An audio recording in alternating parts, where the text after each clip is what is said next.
for you. Thank you. Thank you. Drop it in there.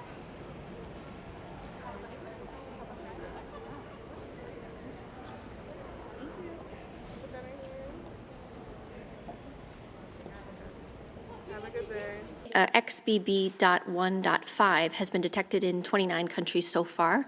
There may be more as sequencing becomes less and less available at a global level. It's difficult for us to track each of these subvariants of Omicron. So it is part of Omicron, and as you've noted, it is the most transmissible subvariant that has been detected yet. The reason for this are the mutations that are within this recombinant, this subvariant of Omicron, allowing this virus to adhere to the cell and replicate easily. And we are concerned about its growth advantage. In particular, in some countries in Europe and in the US, in North America, particularly the northeast part of the United States, where XBB.1.5 has rapidly replaced other circulating variants. It does seem that XBB.1.5 is very good at transmitting. So we think that its R number is quite high. That's the number of people that any one infected person then goes on to infect. And that's an indicator of how well it transmits from person to person. So it does look in the United States and also in the United Kingdom that the proportion of viruses that are XBB.1.5 is increasing faster than are the other variants in the current soup mix.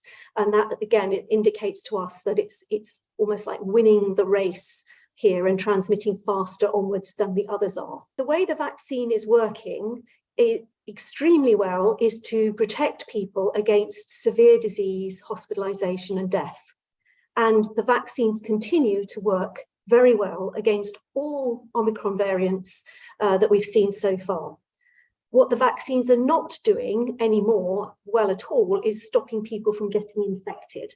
And that is the result of this stepwise accumulation of all of these changes that the viruses are making, which mean that the antibodies that the vaccine induces in us don't really neutralize the viruses very effectively anymore. What that means is that more and more people are becoming infected, even though they've been vaccinated.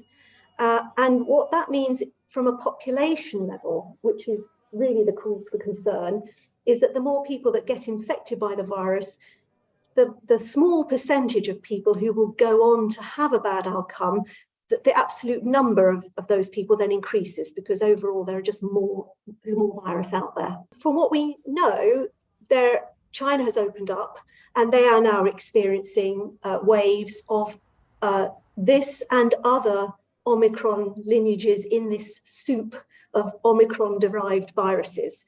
There's no indication that the viruses which are being reported in China are really any different than the viruses that we've seen here in the rest of the world. After all, when China locked down and then gradually reopened, the viruses that they got were from us, from the rest of the world. And so we've already seen those viruses.